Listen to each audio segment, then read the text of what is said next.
Already this was uncomfortable, and Stanley decided that as soon as he found a new space he felt safe in, that he would never leave it again in his life.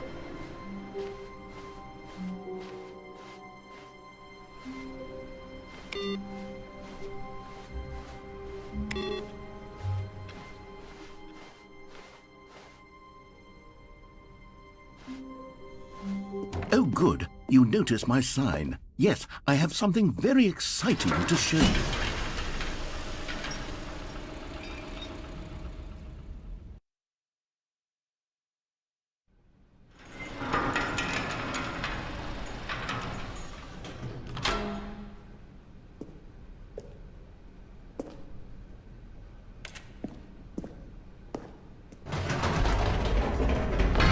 You see, Stanley, I've been reflecting on the Stanley Parable and about how roundly disappointing this ultra-deluxe version has turned out to be.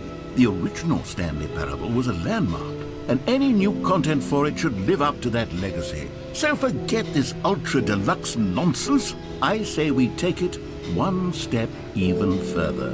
Which is why I'm very proud to announce for the first time ever, the Stanley Parable 2.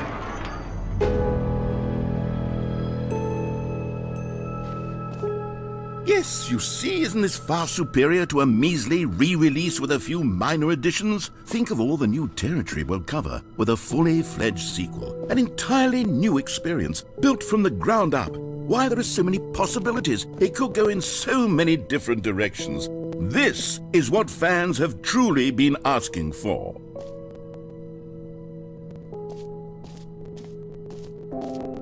Calling it the Stanley Parable 2 is just so much catchier than Ultra Deluxe, don't you think? Ultra Deluxe? What does it even mean? But the Stanley Parable 2, now that's an artistic statement right there.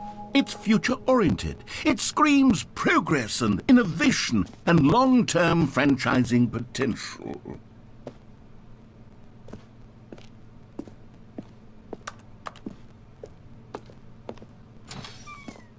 Now, to be clear, I haven't quite nailed down what exactly the Stanley Parable 2 is going to be, but let's take a look at some of the features I've been developing for it.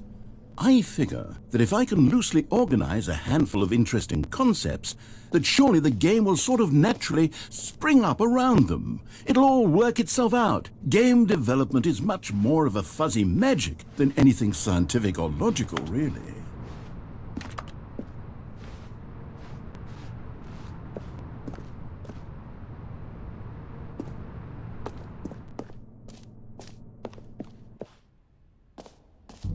Here we are. Go on, try out some of the new features.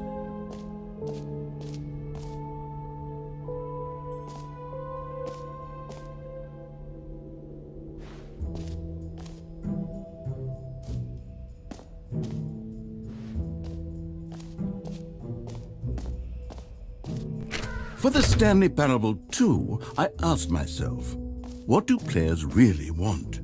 And of course, the first and most obvious answer is that they want to be individually recognized and validated as people. So with that in mind, my first addition to the game is this button which speaks the name of the person playing the game. Isn't that wonderful? Jim. Sorry, I should have clarified. Right now, the button only says the name Jim. But of course, in the final game, this button will say your name, whatever name that is. Here, let's have you role-play as Jim to really simulate the full experience of this feature. Just play along. I promise you'll love it. Okay, here we go. Let's take a deep breath, clear your mind, forget whoever you are, and simply become a person named Jim. I want you to imagine yourself living as Jim, sleeping and waking as Jim, falling in love and being heartbroken as Jim, seizing all of the world's possibilities as Jim, and as Jim watching your dreams crumble into dust. Do you feel it deeply? Are you really, truly Jim right now? If so, then please step forward and press the button.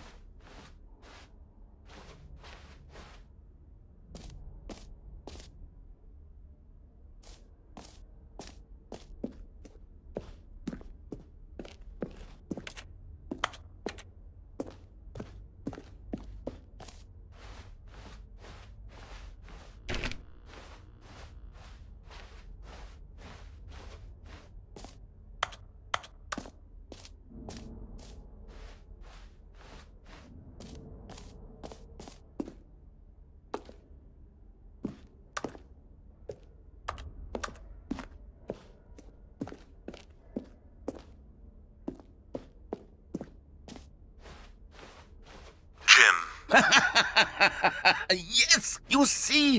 What a thrill! What a rush! That was you! The button described you. Do it again. Do it again.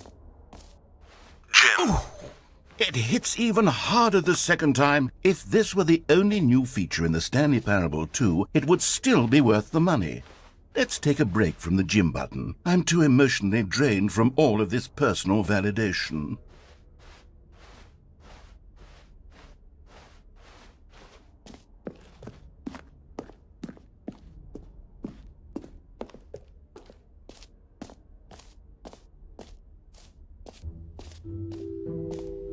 I suppose I could allow only people named Jim to play the Stanley Parable 2. That would actually save me the work of finishing this feature.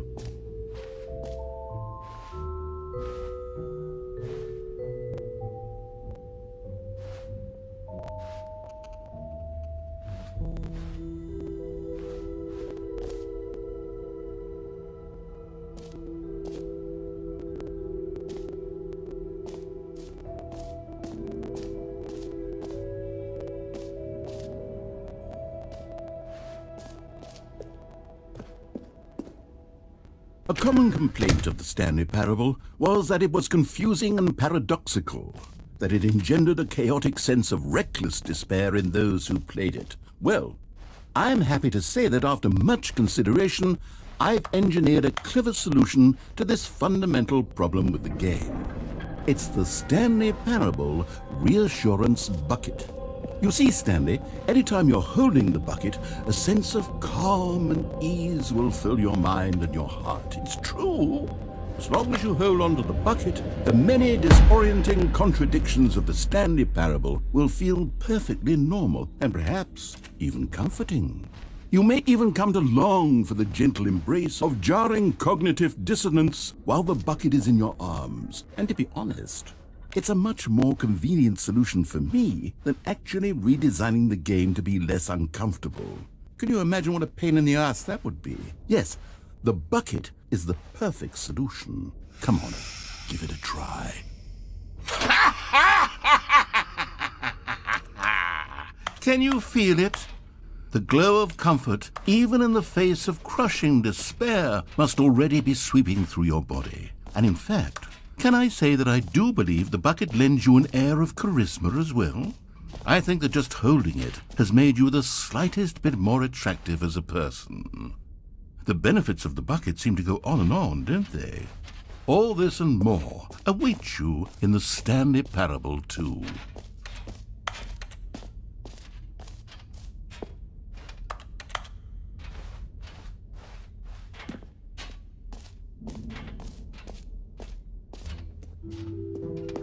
Does anyone give out awards for most enjoyable bucket in a video game? That really should be an award if it isn't already.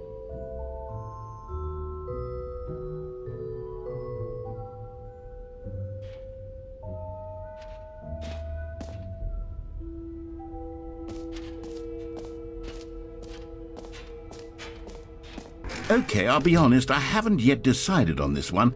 I think that in the new version, the office could use a bit of decoration, like balloons. But I'm undecided on Get Well Someday and Happy 12th Birthday. Which would you go with?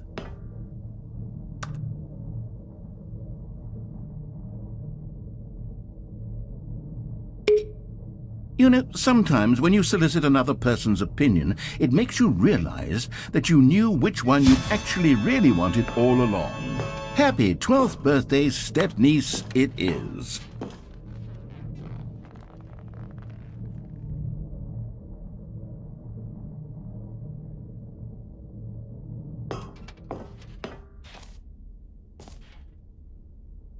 Or actually, maybe I should have gone with...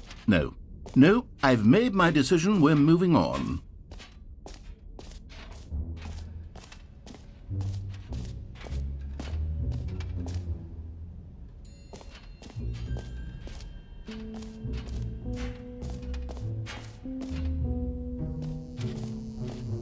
Now here's something special. You remember that broken test achievement that got left in the game on accident? Well, I'm developing a technology to simply give you the achievement. Yes, you see, you'll come to this lever, and when you pull it, the achievement will be given to you. It's as simple as that.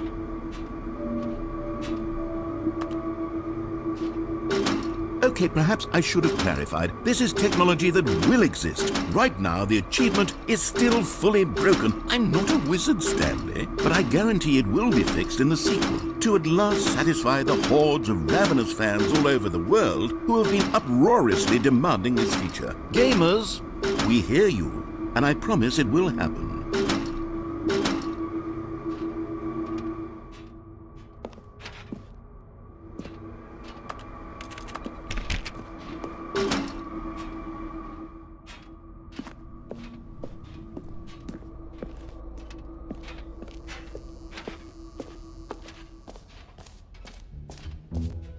What else? What other exhibits haven't we seen yet?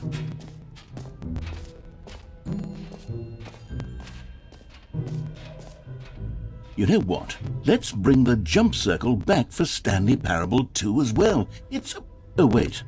You already spent all your jumps the first time we saw the jump circle? Oh well. I suppose it can just be a nice decorative piece then.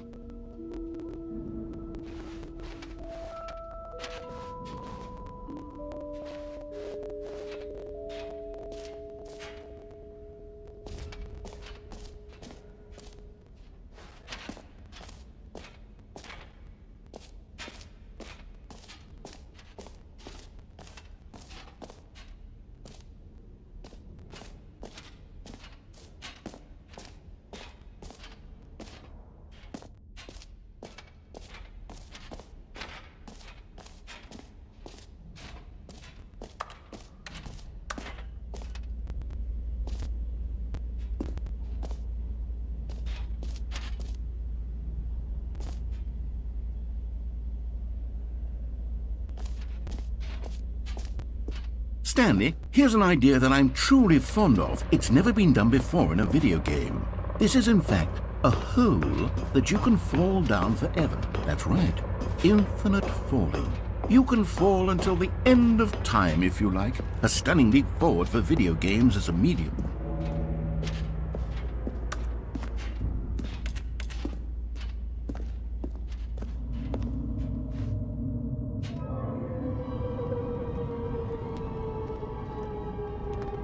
You see, isn't it wonderful?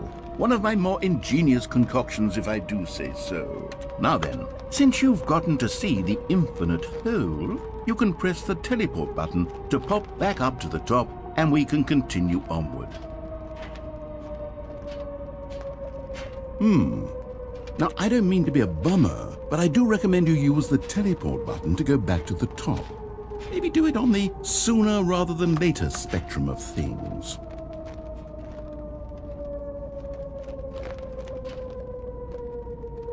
Okay, Stanley, I don't know quite how to say this tactfully, but it's possible that I slightly exaggerated the infinite nature of the hole. Is it a very, very deep hole? To be certain it is.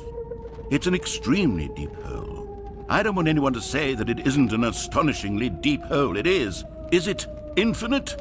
Well, that sort of depends on your definition of infinity. From one perspective, the infinite is merely philosophical in nature. It's more of a... Okay, well, good for you. You found the bottom of the hole. You found me out, Stanley. I'm a liar and a cheat, and you're so clever. Look, I think the issue here is just that you're unusually fascinated by falling. What normal person actually wants to fall infinitely? I figured the hole was as deep as anyone would actually need. Don't you put this on me. Maybe you're the problem. Look, things got a little heated there. I think we both said some things we didn't mean. Why don't we just put all this behind us and agree to just call the hole mostly infinite? If that works for you, then go ahead and press the teleport button to warp up to the top of the hole and we can move on. I'll just be up here when you're ready.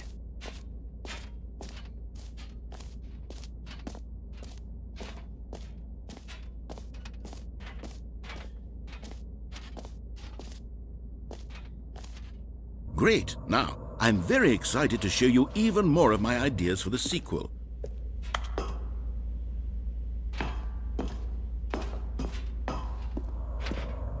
Oh, for heaven... You see, I was right. The problem is you. The problem is that you like holes too much. Not normal. A normal person would have said, yep, that's an infinite hole right there, goes on forever till the end of time. Don't need to see it all, but not you. Oh, no, no, no, no. You have a weird sort of... Oh. Did the hole seem even shorter to you this time? I couldn't help but feel like you spent a little less time in there than you did before. I mean, admittedly, I didn't make an infinite hole, but I didn't think it was that not infinite. Well, I suppose once again there's nothing to do here. If you decide you've had enough of the hole, you can hit the teleport button and come join me up above. Had enough? I'm positively thrilled. I really do have so much more to show you and to talk about, and I've had enough of the hole for a lifetime. Gosh, how could I have guessed? You're back in the hole. If this starts to become a thing where... Wow. Okay. Yes. I'm starting to become extremely certain that the hole is not only not infinite, but that it's growing steadily less and less infinite. I suspect that I'm starting to hit the point where it's no longer feasible to call the hole infinitely deep, even by the lax overall standards for accountability and marketing. What's going on here?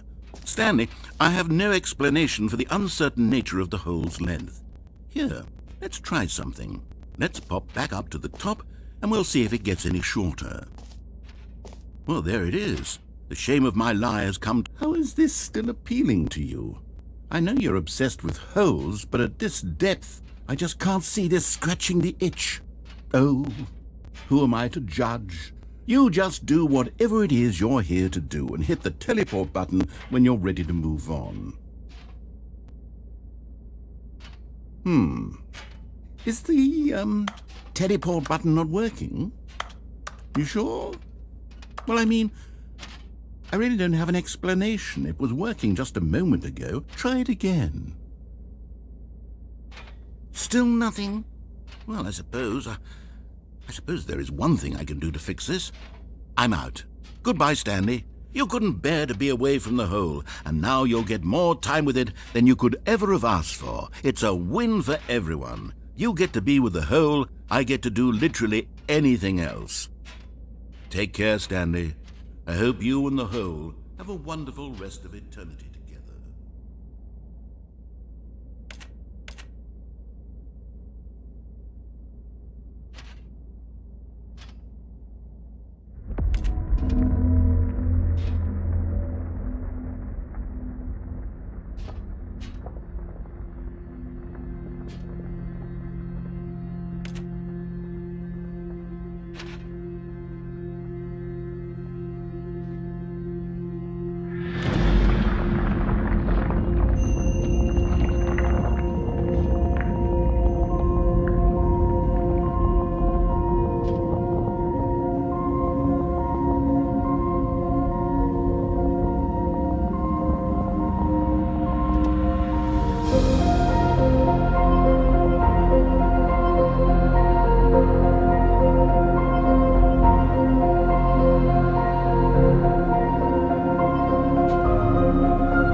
My head's stronger. Now you're no longer.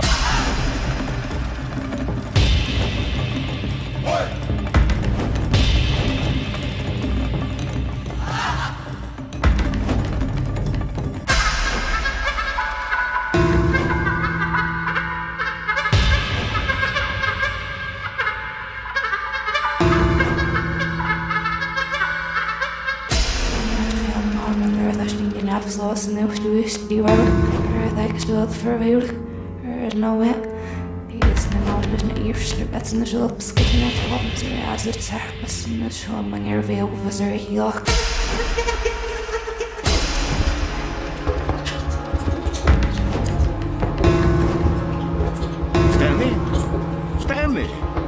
Stanley! Oh good, you're awake. It seems you had sort of dozed off there, drifting away into dreamland. But we can't have that, Stanley, because this hole is just so darn fascinating that I want you to be wide awake for every second of it. You don't want to miss a single moment. So how about if I just pop in from time to time and wake you up to keep you really truly focused on the hole? From the looks of things, you and I will have many, many years here in this hole, and I'm looking forward to all of them. Stay alert, Stanley. I'll be back. Toodle-pip.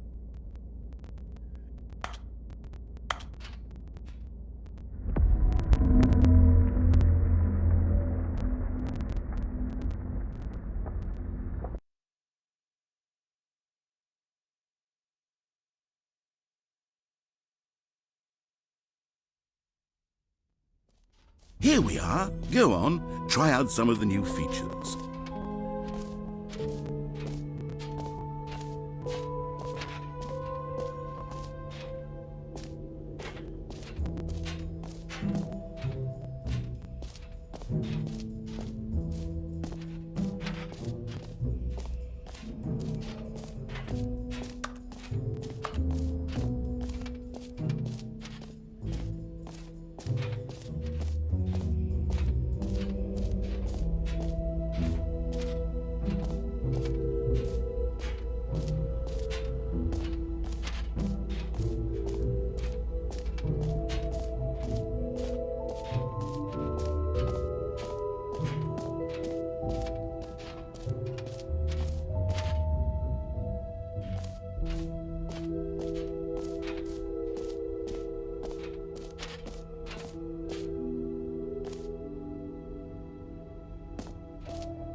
Ah, Collectibles.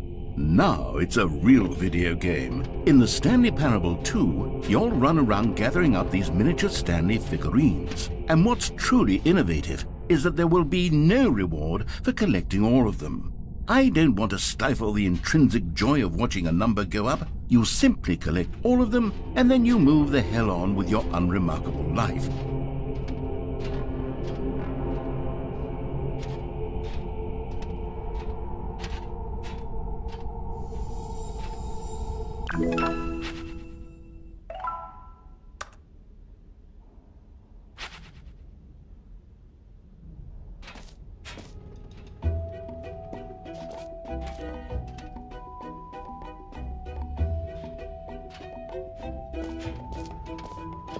God, it really is the worst when you collect everything in a video game and then they give you a big fancy reward for it. Absolutely tragic.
All right, have you seen everything you wanted to? Ready to move on now?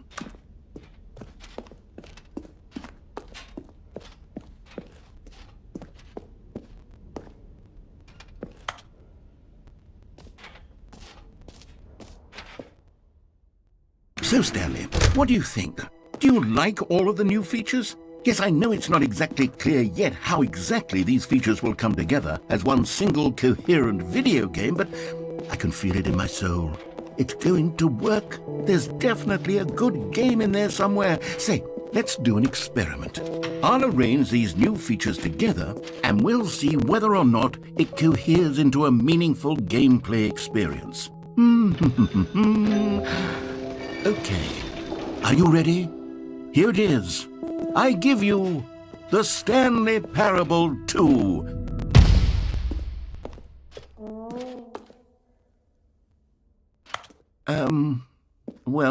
I mean, there's potential here, right? It's sort of... Okay, never mind.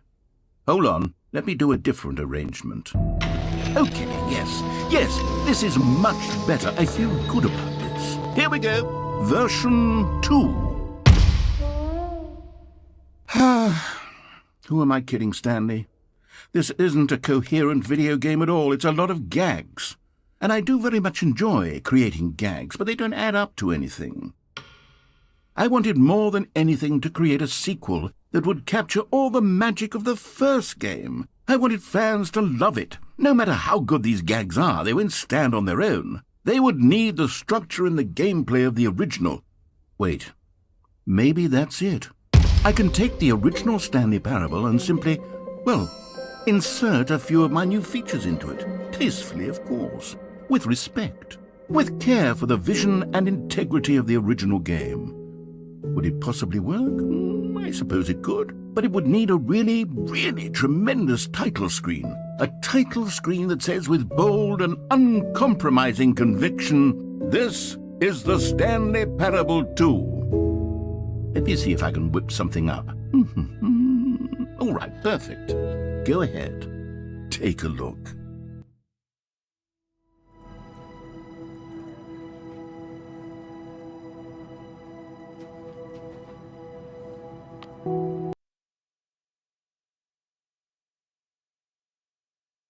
This is the story of a man named Stanley. Stanley worked for a company in a big building where he was employee number 427. Employee number 427's job was simple. He sat at his desk in room 427 and he pushed buttons on a keyboard. Orders came to him through a monitor on his desk, telling him what buttons to push, how long to push them, and in what order. This is what employee 427 did every day of every month of every year. And although others might have considered it soul-rending, Stanley relished every moment that the orders came in, as though he had been made exactly for this job. And Stanley was happy. And then one day, something very peculiar happened. Something that would forever change Stanley. Something he would never quite forget. He had been at his desk for nearly an hour when he realized that not one single order had arrived on the monitor for him to follow. No one had showed up to give him instructions, call a meeting, or even say hi. Never in all his years at the company had this happened, this complete isolation. Something was very clearly wrong. Shocked, frozen solid, Stanley found himself unable to move for the longest time. But as he came to his wits and regained his senses, he got up from his desk and stepped out of his office. All of his co-workers were gone. What could it mean? Stanley decided to go to the meeting room. Perhaps he had simply missed a memo.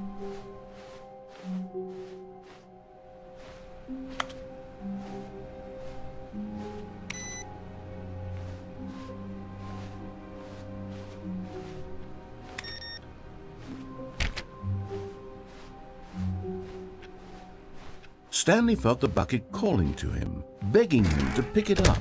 Why was he not doing it?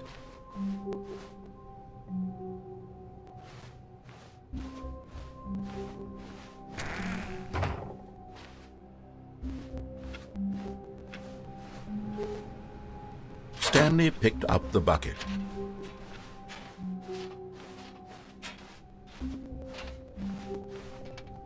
Stanley clutched the bucket tightly to his chest and entered the door on his left.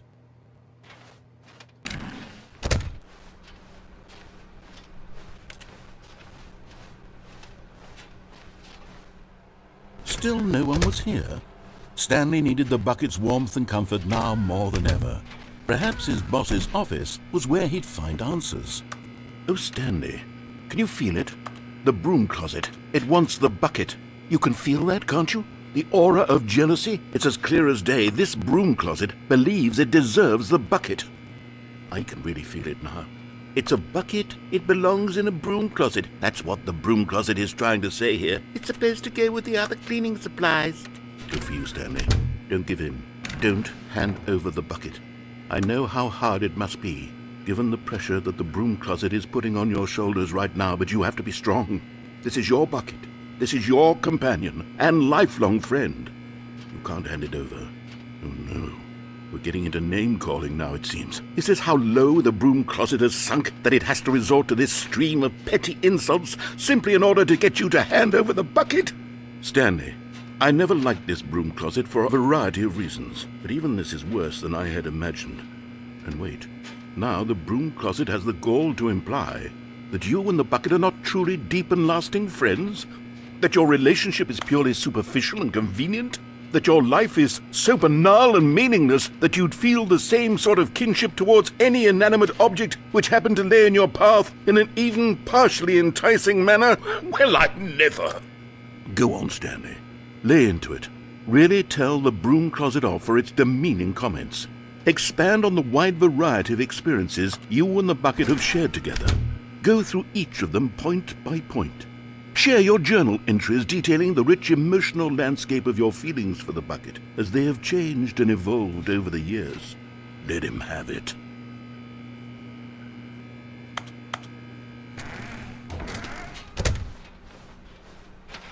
Coming to a staircase, Stanley and the bucket walked upstairs to the boss's office.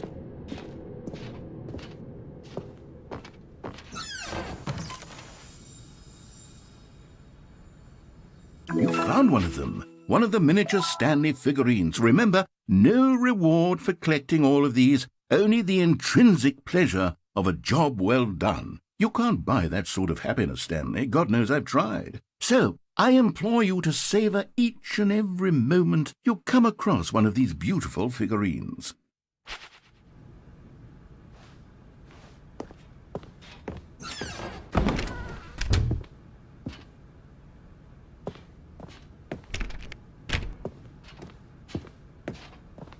Stepping into his manager's office, Stanley was once again stunned to discover not an indication of any human life.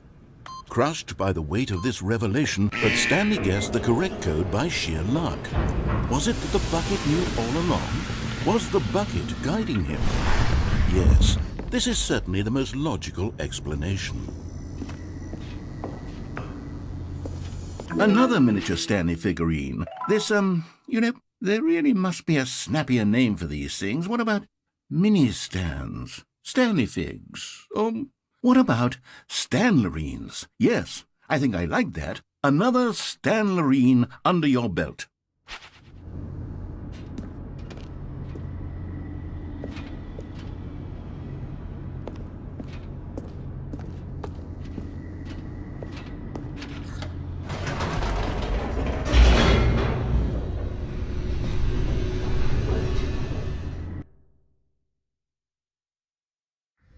The elevator raced downward, plummeting towards an unknown fate.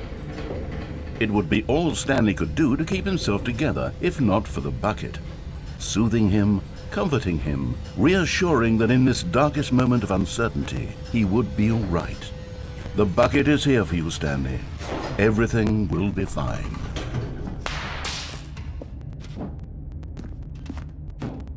Stanley and the bucket walked straight ahead through the large door that read, Mind Control Facility.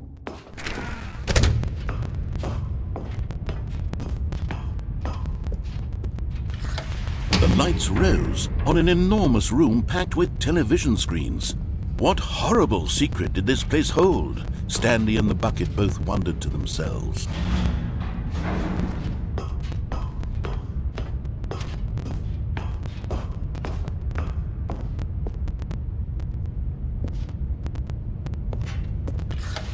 The monitors jumped to life, and Stanley nearly dropped the bucket in shock. Everyone in the office was being videotaped, monitored like guinea pigs. The bucket had never seen anything like this, and it very nearly burst into tears as Stanley cradled it gently, reassuring it that everything would be fine.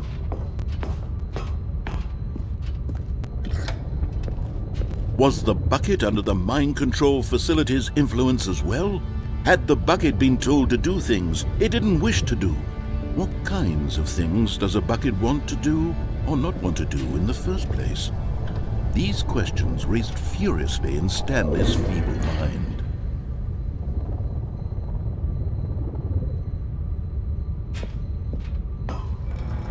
No! He screamed into the bucket. He couldn't accept it. His own life in someone else's control, never! He squeezed the bucket tighter, his one friend in the entire world.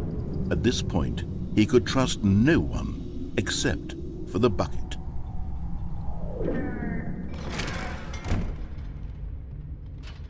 But here was the proof.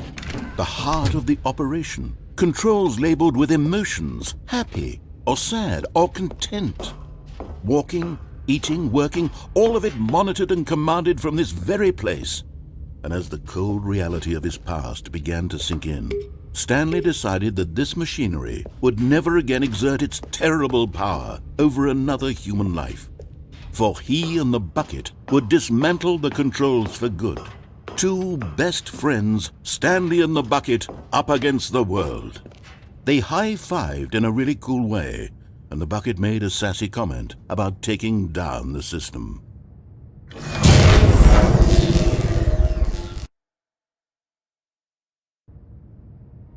Stanley and the bucket waited in blackness. Was it over? Yes, they had done it. Stanley and the bucket had defeated their greatest and darkest enemy, freed themselves from the tyrannical grip of the evil mind control machine. Freedom was now mere moments away. Excitedly, the two of them began to discuss the kind of life they wanted to live once they stepped through this massive door. The bucket wanted to learn to roller skate. Stanley wanted to sneeze in every country on Earth. Both of them wanted to begin watching a movie, any movie, but then stop it halfway through and begin watching it in reverse from the end. True, it was a simple life they envisioned, but it was one they'd lived together, with one another to lean on, to trust, to support.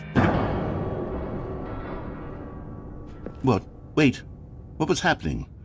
Why had the door stopped? Was Stanley and the bucket not about to be freed?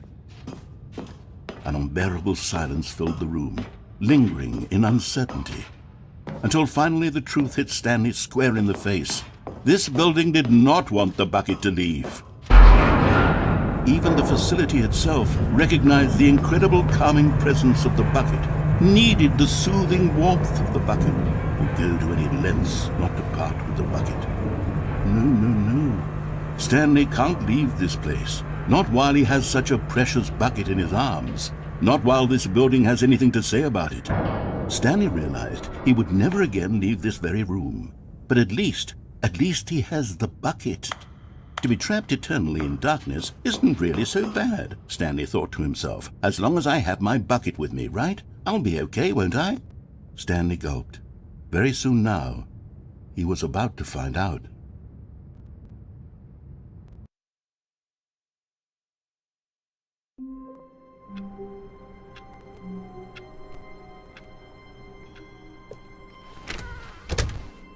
Stanley lifted the bucket into his arms, and a wave of Stanley clutched the bucket tightly to his chest and entered the door on his left.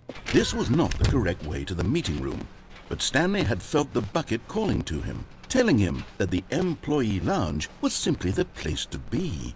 And here it was. Had the bucket turned out to be correct? Was this better than the meeting room? Yes, Stanley thought to himself. Yes, perhaps it truly was. How insightful the bucket turned out to be. No, never mind. The bucket was wrong. Stanley took the door on his left to go back to the meeting room.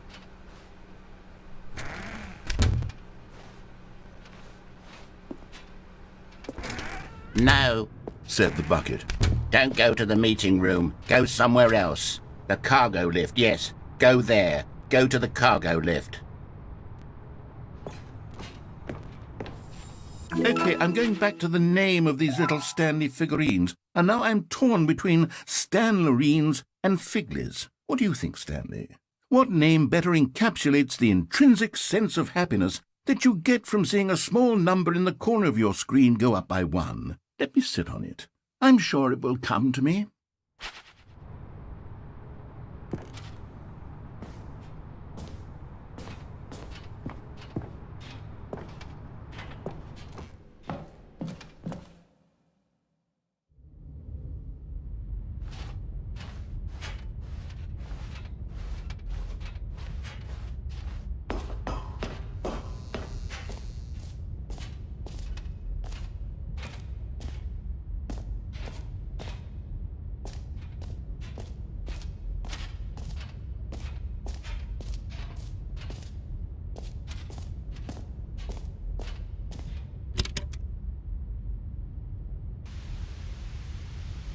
Okay, this is day number 295, tape number...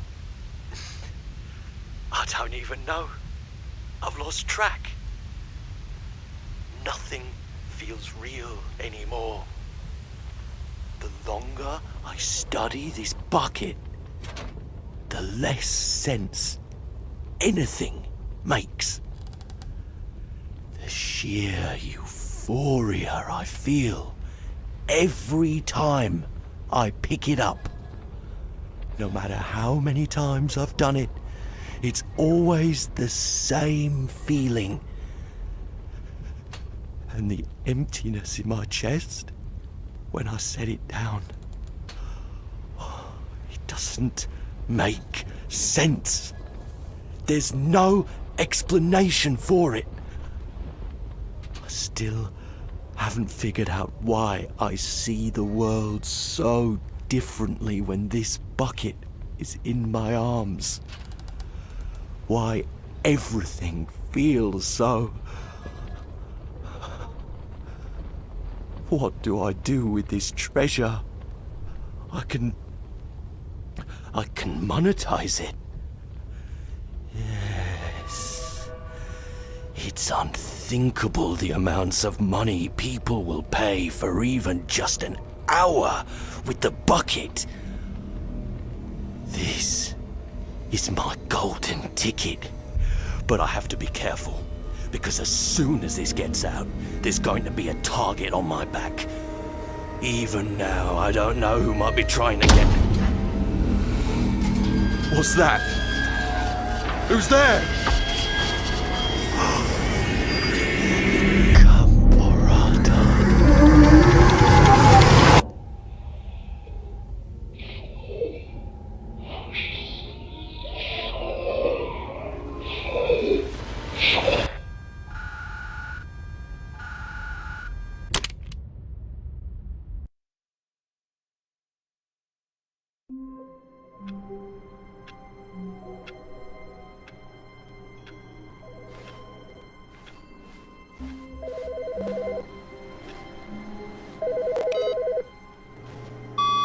Good morning. Thank you for contacting the Future Happiness Foundation. We are confirming your shipment of 1,327 cardboard boxes to your place of work. Can you verify that this is correct? Excellent. Your order will arrive shortly. Thank you again for contacting the Future Happiness Foundation.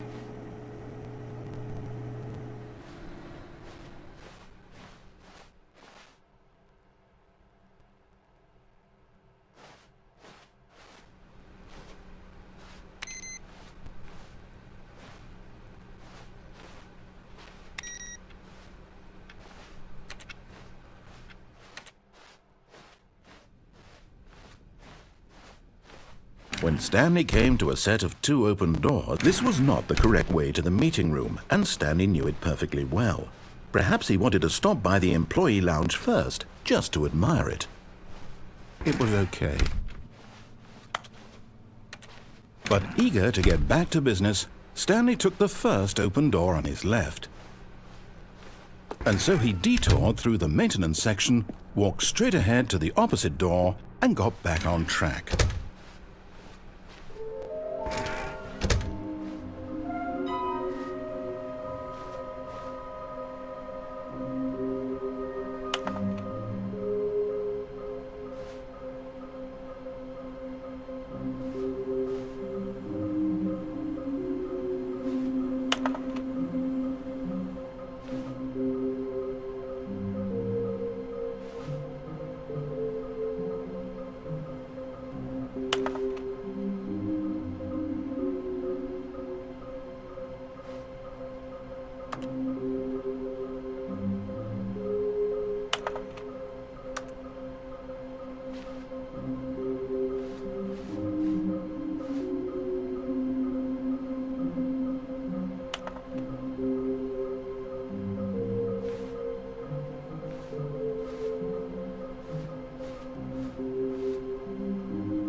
Coming to a staircase, Stanley walked upstairs to his boss's office. You're getting close now, Stanley. You've nearly gotten all of the Figler and Marines. Very soon, you'll collect the last one, and then the first number will equal the second number, and that will be it. We'll be different people by then. Different in the sense that we used to have none of them, and now we have them all. You can't go back to when you had no Figler and Marines. None of us can.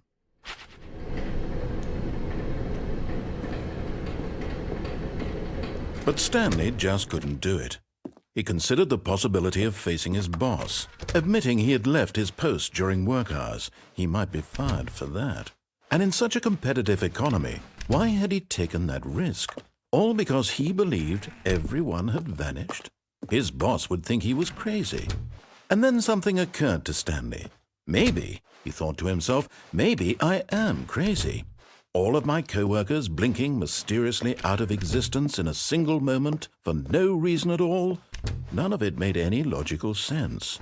And as Stanley pondered this, he began to make other strange observations. For example, why couldn't he see his feet when he looked down? Why did doors close automatically behind him wherever he went? And for that matter, these rooms were starting to look pretty familiar. Were they simply repeating? No, Stanley said to himself, this is all too strange. This can't be real. And at last, he came to the conclusion that had been on the tip of his tongue. He just hadn't found the words for it. I'm dreaming!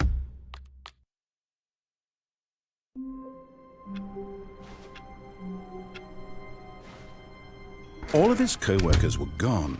What could it mean? The confusion and the chaos all seemed to melt away as Stanley embraced the bucket. Stanley clutched the bucket tightly to his chest and entered the door on his left.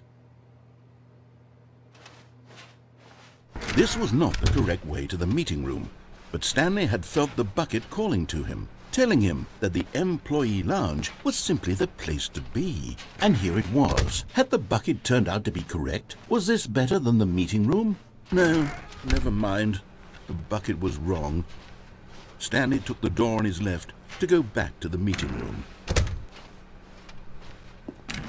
No, Said the bucket. don't go to the meeting room. Go somewhere else. The cargo lift, yes, good. Said the bucket. Now ride the lift all the way to the top. There's something up there I need you to do. Stanley did not question why or how this bucket was speaking to him. It should have alarmed him, of course, because buckets can't talk. But Stanley chose not to think about this obvious fact. He was firmly convinced that the bucket had spoken to him, and he unthinkingly did whatever the bucket asked.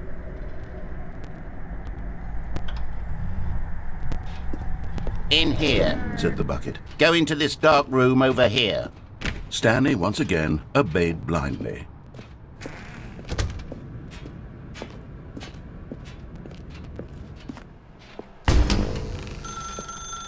Now pick up the phone. Said the bucket. Pick up the phone and it will take us back home, where we can go about life together.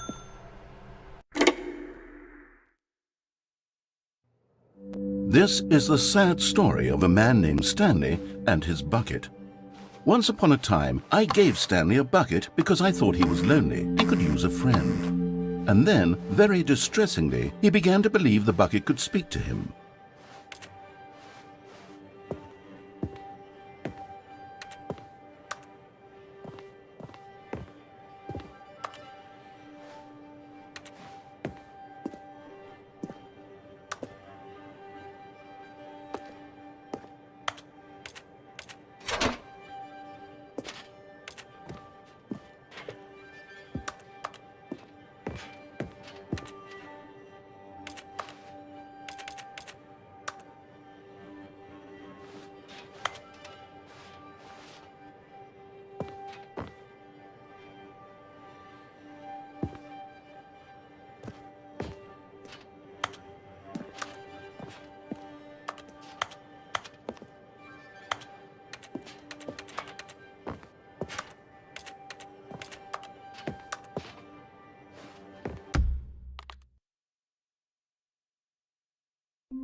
All of his co-workers were gone. What could it mean? Stanley decided to go to the meeting room. Perhaps he had simply missed a memo.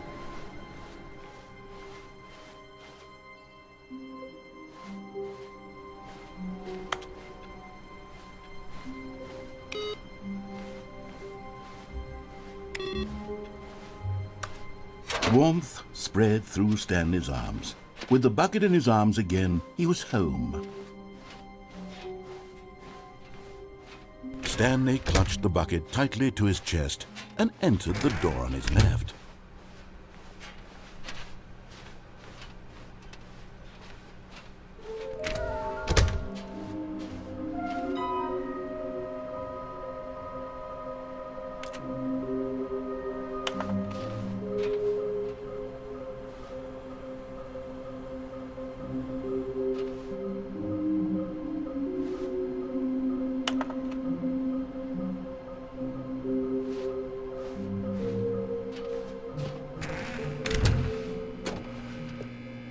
Oh, Stanley, can you feel it? The broom closet. It wants the bucket. You can feel that, can't you? Coming to a staircase, Stanley and the bucket walked upstairs to the boss's office.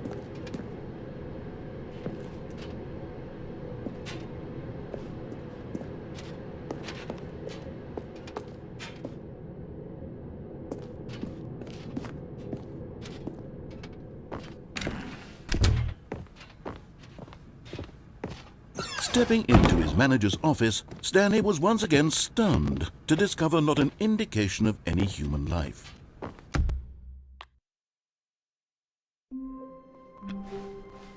All of his co-workers were gone. What could it mean? Stanley decided to go to the meeting room. Perhaps he had simply missed a memo. Stanley picked up the bucket and smiled. He'd never be alone again, not truly alone, not with the bucket around.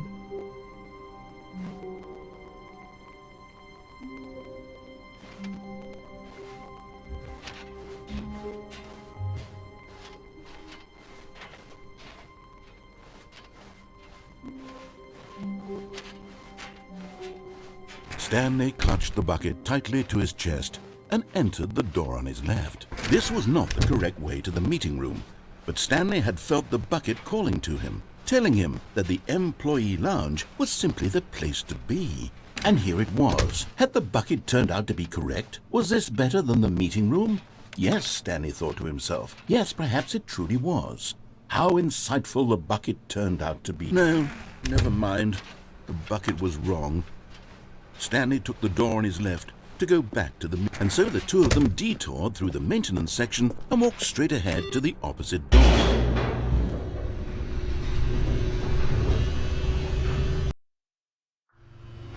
Oh, good, Stanley. I'm glad you found your way here. I knew you'd find this place eventually. You see, your friends and I are concerned for you, Stanley. We've come together here because we care about you very much. It's this bucket you're carrying around everywhere.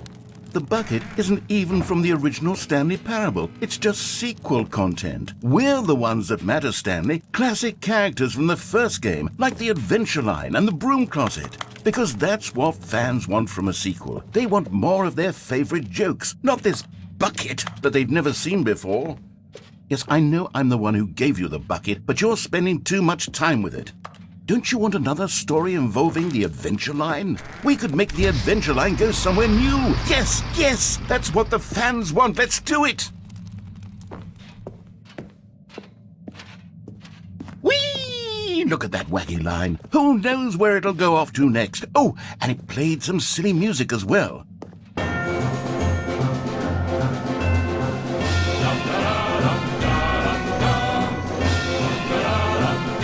Now this is what the Stanley Parable is all about. Don't you remember all those great jokes from the original dialogue? Also, Stanley is addicted to drugs and hookers.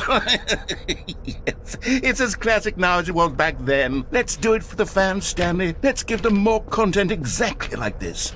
But if we want to do that, you're going to have to give something up.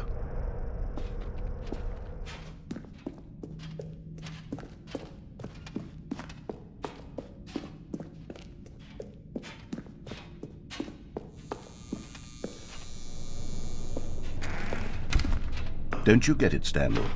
We need to get rid of the bucket. That's why I'm very proud to introduce a brand new character. This is the Bucket Destroyer. I think it'll make a wonderful new addition to the rich lore of the Stanley Parable. True, it also was not in the original game, but it's such a well-fleshed-out character with so much personality that to me it already feels as though it's been part of the cast all along. Don't you agree? Can you guess what the Bucket Destroyer does? Surely you don't need me to spell it out for you. Go ahead now, Stanley. Say goodbye to the bucket, and then pop it into the machine when you're ready.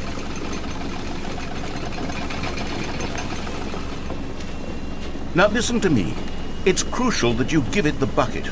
I don't know what the Bucket Destroyer will do if it can't destroy your bucket. Destroying buckets is all it knows. That is its singular personality trait. Sure, I can hear you saying, how does a character with only one personality trait deserve to join the pantheon of beloved Stanley Parable characters? Well, you see, if you were to really explore the Bucket Destroyer, you would see that its desire to crush buckets is so densely loaded with complexity and nuance that it's really like 10 personality traits. What other object in this game can you even say that about? The Broom Closet? Certainly not. I wonder what sort of Bucket Destroyer merchandise the fans will be clamoring for after this. Okay, the Bucket Destroyer is getting very upset now. You'll have to hurry and feed it. We can't get back to the classic Stanley Parable characters like the Adventure Line or the Bucket Destroyer until you crush that damn bucket. Quickly now, the fans are waiting. Do it, the fans, Stanley. Give the fans what they want. Hurry and...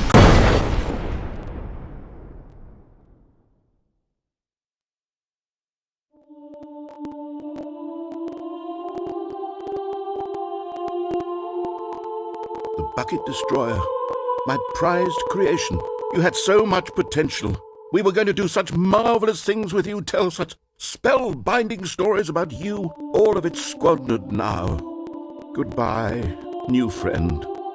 For the moment in time that you were here, you were magnificent.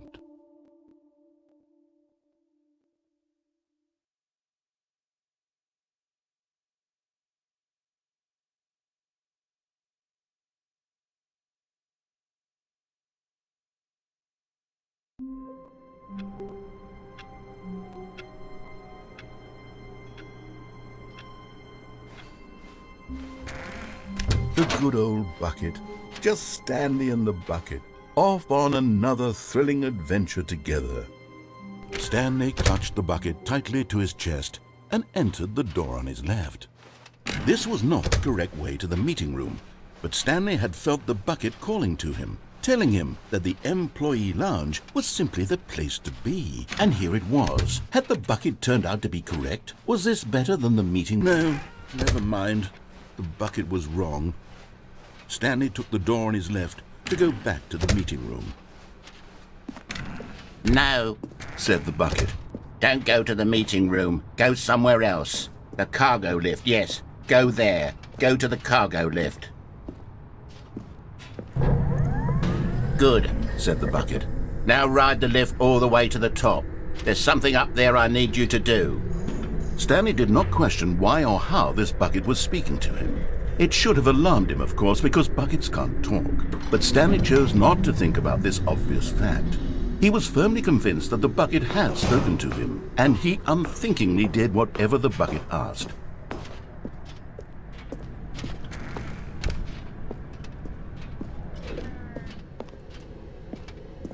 No, stop. Look there on the wall, you see? There's a sign right there. It says, "No buckets past this point." Stanley, how could you think it was okay to bring the bucket here? Unless, what if the problem is that you actually don't know what is a bucket and what isn't a bucket? I suppose that would explain a lot about your behavior up to this point. Which, if that's true, well, my goodness, I think we have to do something about it. This misunderstanding could have dire consequences on the entire rest of the game if not addressed quickly and properly. So much of the impact of the story is dependent on your understanding of what is and isn't a bucket. Please, step in here for a moment.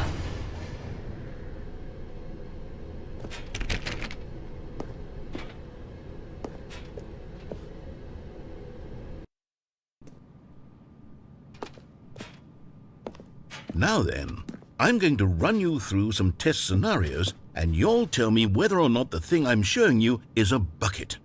Simple enough, right? This should tell us everything we'll ever need to know about what is or is not a bucket. Okay, let's begin. Item 1. Is this a bucket? Incorrect. It is a hologram of a bucket, not an actual bucket.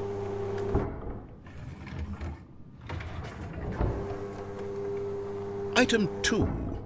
Is this a bucket? Incorrect. It is a 3D printed recreation of a bucket, not an actual bucket.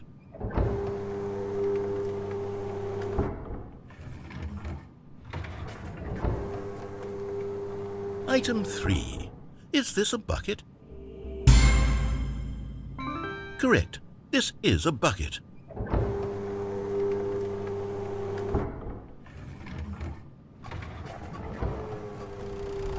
Item 4. Is this a bucket?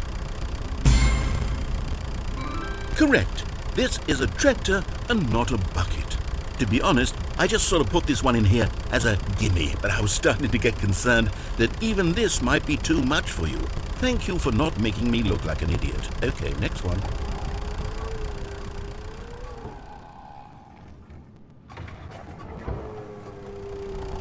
Is this a bucket? Incorrect. This is a bucket.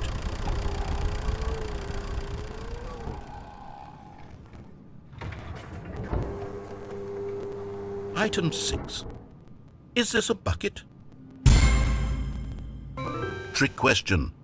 Both. Gotcha.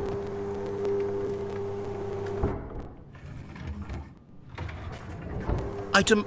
Wait, hold on. I can't find the next one. Let me see. It should be around here somewhere.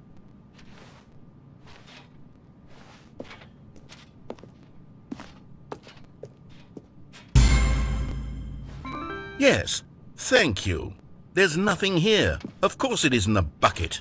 We both know full well that nothing isn't a bucket. Wait, when I say nothing isn't a bucket, that makes it sound like I'm saying everything is a bucket, which of course is not true. Unless, is that what you think? Answer me straight, Stanley. Are you trying to tell me that you believe everything is a bucket? You know what? I'm too confused to even sort it out. I've lost all sense of perspective. What is a bucket? What isn't a bucket? Mere moments ago I could answer these questions with confidence, and yet now I'm somewhat adrift. Do any of us know what a bucket is? Am I a bucket? Stanley, I can't keep doing this. I'm losing myself, and myself was all I ever had to begin with. I'm afraid the bucket is threatening to tear our relationship apart. I can't have that. I'm sorry. But I'm going to erase all buckets from the game entirely. Okay, here we go.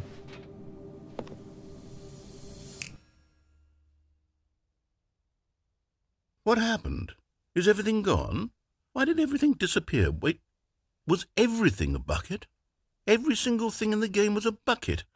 Oh my God, I had no idea. How could... Except me. I'm not a bucket after all. And you, Stanley, you're still here. You're not a bucket either. Oh, this is wonderful news. We're not buckets. Yes, I actually feel much more at ease right now. It's delightful to get some clarity on that issue, but it doesn't change the fact that we haven't got a game. So, tell you what, I'll reset everything and we'll put back all of the buckets, okay? And we'll know that it's all a bucket. But if you run into anyone else, maybe don't mention that. Who knows what that information might do to a person? All right, here we go.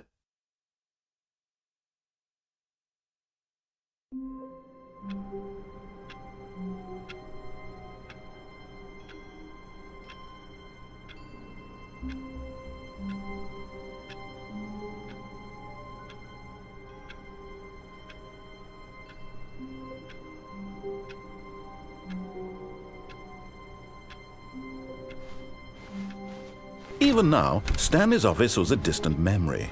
What did it look like? There was a computer, perhaps, and a painting. Was it a painting or a photo? He could no longer recall.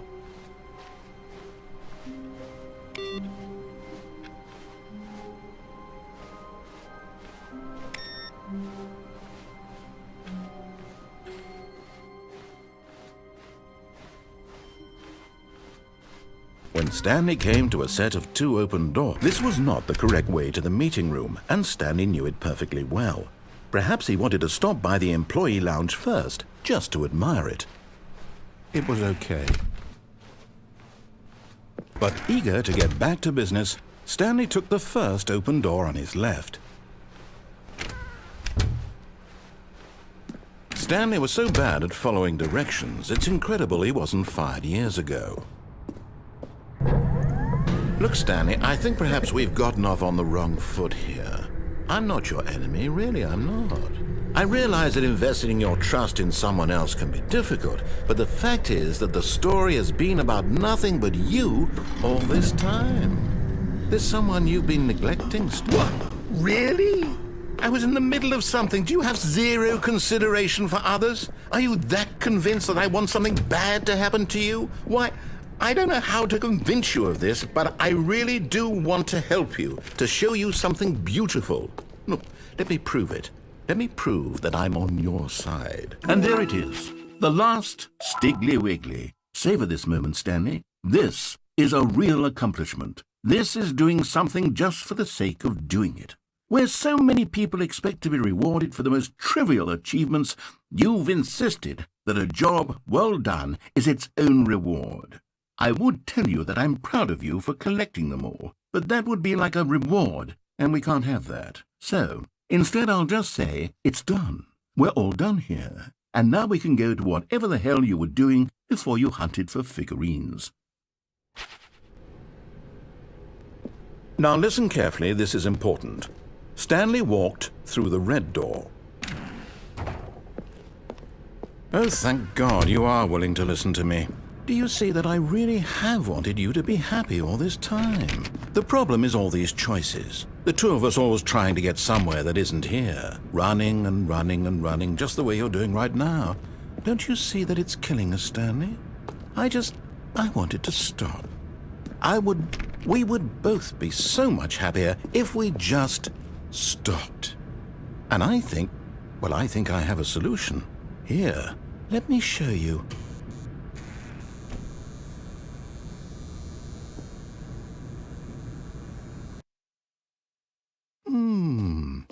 What do we want? What are we looking for? Here. Yes. Oh, it's beautiful, isn't it? If we just stay right here, right in this moment with this place, Stanley, I think I feel happy. I actually feel happy.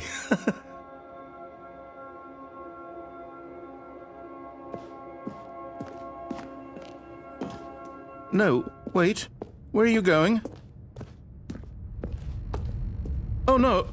Stay away from those stairs. If you hurt yourself, if you die, the game will reset. We'll lose all of this. Please, no, Stanley, let me stay here. Don't take this from me. Please, Stanley, think about what you're doing.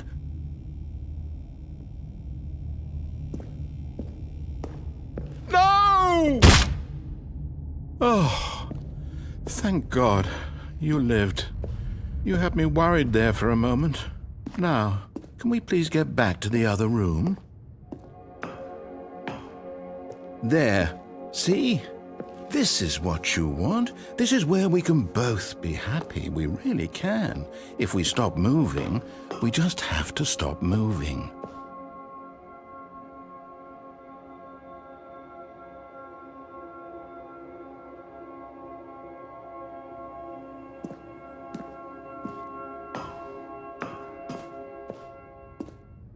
Stanley, go back. There's nothing good that can come from this.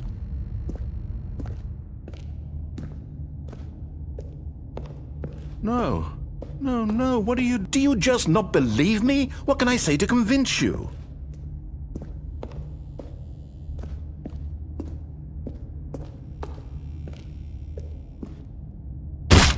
Stanley, let's go back to the other room. Can you do that? My God. Is this really how much you dislike my game? That you'll throw yourself from this platform over and over to be rid of it? You are literally willing to kill yourself to keep me from being happy. Am I reading the situation correctly? Or maybe you're just getting a kick out of it. I don't know anymore. I just wanted us to get along. But I guess that was too much to ask. It looks like you wanted to make a choice after all. Well, this one is yours.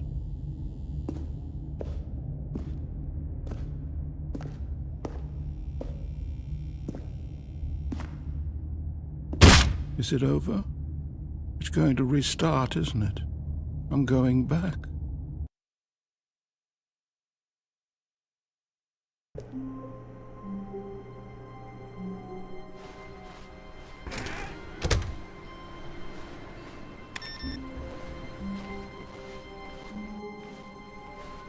Stanley, I'm sorry, but I have to put a pause on things. It's those figurines, those figlets.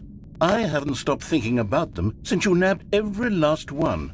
Wasn't it just the most intrinsically fulfilling moment of your entire life? Didn't it fill you to the brim with inner richness? Yes, I know we're supposed to be telling a story, but won't you please indulge me with one more trip back to the memory zone? I would love nothing more than to revisit the figurines. Just one more time.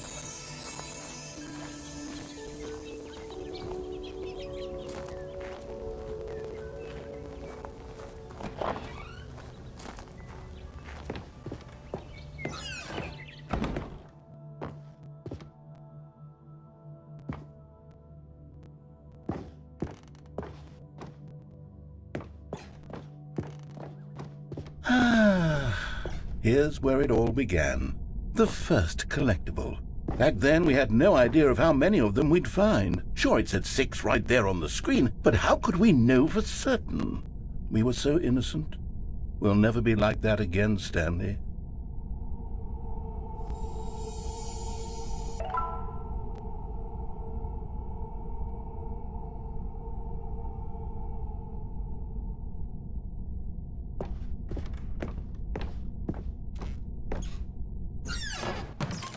And here was a second Stanlerine. You found this one all on your own, just by poking around in the boss's bathroom. You did that, Stanley. I'll be honest. Back then I had no faith in you to find any of them, let alone 6.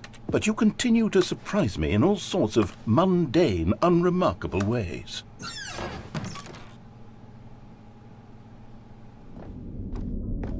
Okay, let's do a little quiz. Which of these rooms was the room you found your third mini Stan? Can you remember?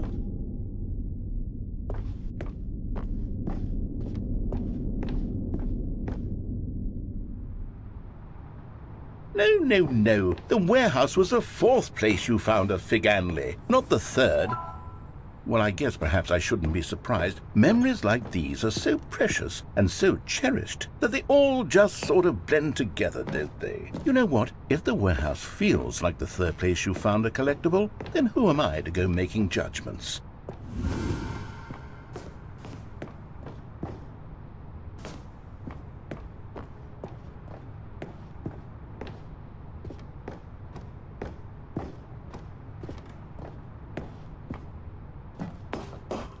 Let's see, what came next? Oh yes, we found a Figley in this pink room.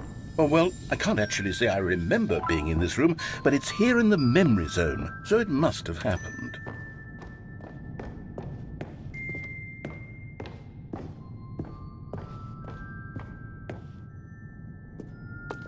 This was the 5th mini stand, and this one was really something special. It was under the stairs. I remember it so clearly. In fact, because this one is particularly special to me, I made a little video to commemorate the occasion. Enjoy.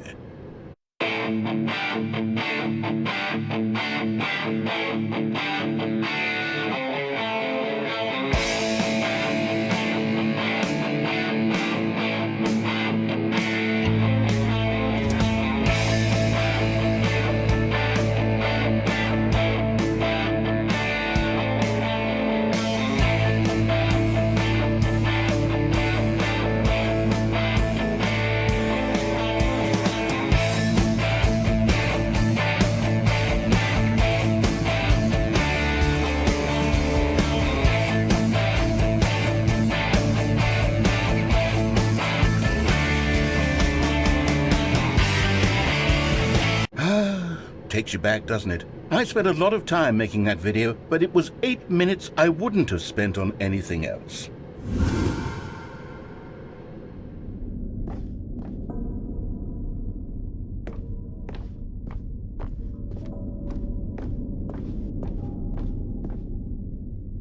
And then, Stanley, then we came to the last collectible, the final figurine, right here by the red and blue doors. This memory is the most distinct and clear in my mind, perhaps because it was the one that happened more recently than all the others. Who can truly say how the mind works? All I know is that this is the moment where you picked up a Figley and I thought to myself, yes, that's all of them. They're all collected. It was a moment unlike any other. Except for the other moments picking up figurines, which it was exactly like.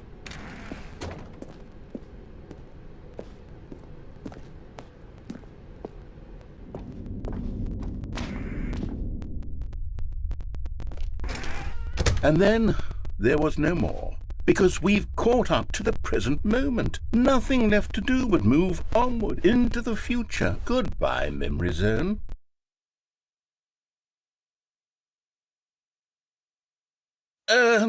No, I'm not done. I'm not ready to move on. Stop the loading screen. Isn't there some way we can stay here, keep enjoying these figurines? Let's just go backwards. We'll do the memory zone again from the opposite direction. See how that feels.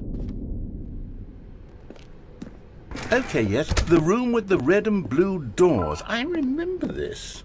I must say, of all the figurines we looked at in our initial tour of the memory zone, this one is the most distinct and clear in my mind. Let's keep going, I want more. And here's where I made that video. Don't you remember the video we watched?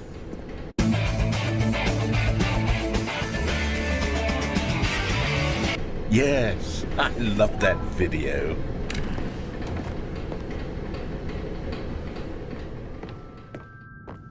Still don't remember the pink room, Stanley. Still no memory of this one. Good room, though. A solid room.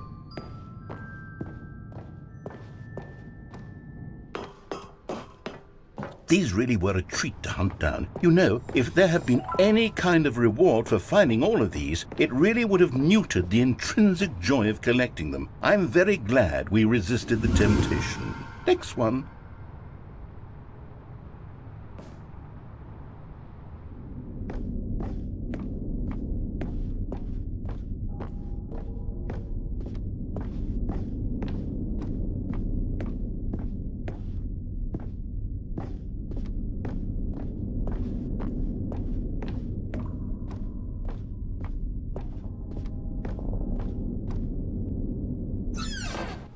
This was our second Figley. Don't you remember? Yes, I remember it too.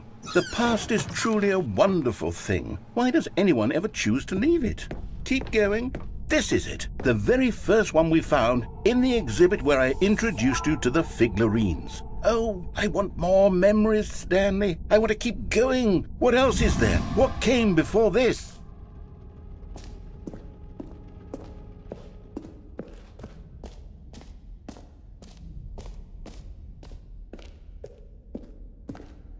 Look, it's the terrible new content that we were originally sold on. I remember hating it back then, but time does put a rosy filter on everything. In fact, I dare say I'm actually quite fond of it now. Look how much fun the past is. I want more memories.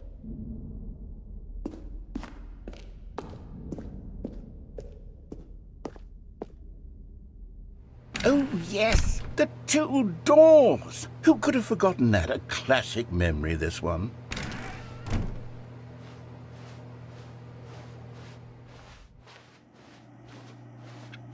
And before everything else, there was your office. Is there anything else? Was there something that came before your office? There's something I feel I can remember. I can remember.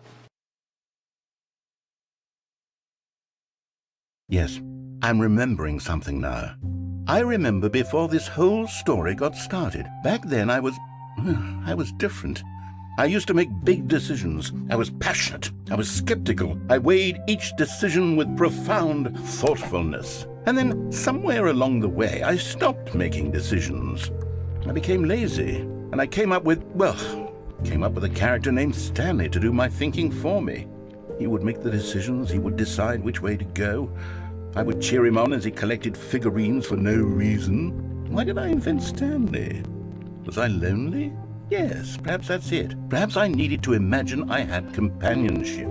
And Stanley really did make for a wonderful companion, even if he was a fiction. But I suppose it's grown old. I want to think for myself again. I want to go back to how it used to be. Yes, I can be on my own again. I can do it. I'll be stronger this time. I'll take care of myself.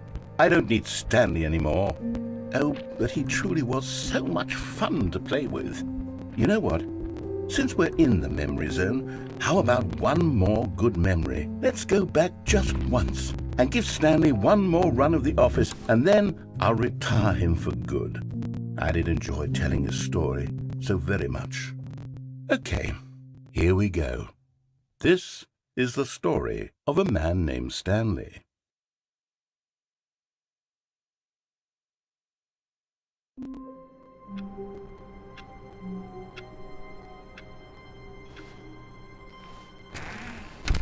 Where are we going today? The bucket asked. Stanley just smiled. Anywhere they went together. Stanley clutched the bucket tightly to his chest and entered the door on his left.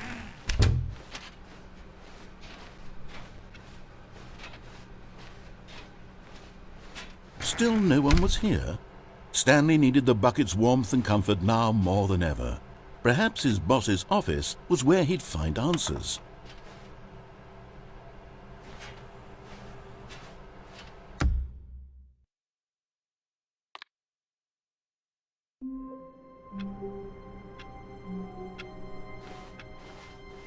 All of his co-workers were gone. What could it mean? Stanley decided to go to the meeting room. Perhaps he had simply missed a memo. A good bucket, a strong bucket, a humble bucket, a committed bucket, a bucket of culture and distinction.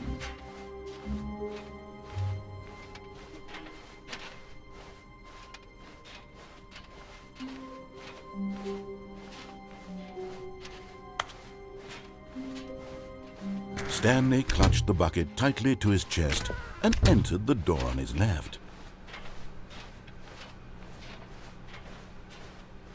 Still no one was here. Stanley needed the bucket's warmth and comfort now more than ever. Perhaps his boss's office was where he'd find answers.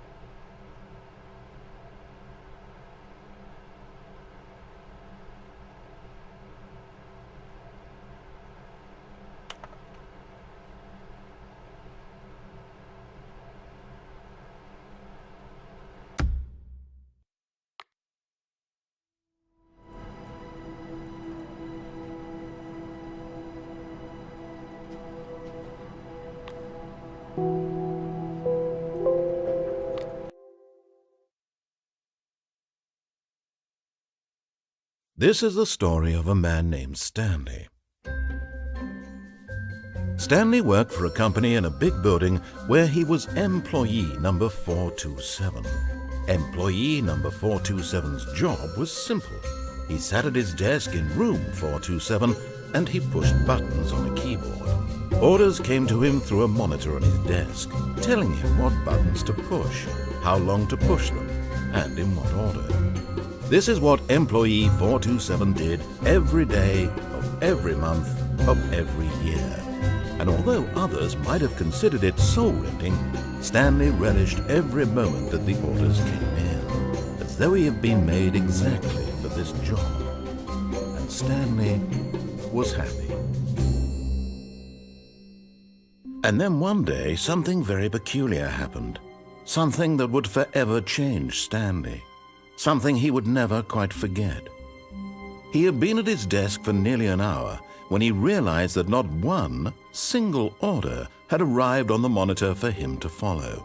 No one had showed up to give him instructions, call a meeting, or even say hi. Never in all his years at the company had this happened, this complete isolation. Something was very clearly wrong. Shocked, frozen solid, Stanley found himself unable to move for the longest time. But as he came to his wits and regained his senses, he got up from his desk and stepped out of his office. All of his co-workers were gone. What could it mean? Stanley decided to go to the meeting room. Perhaps he had simply missed a memo.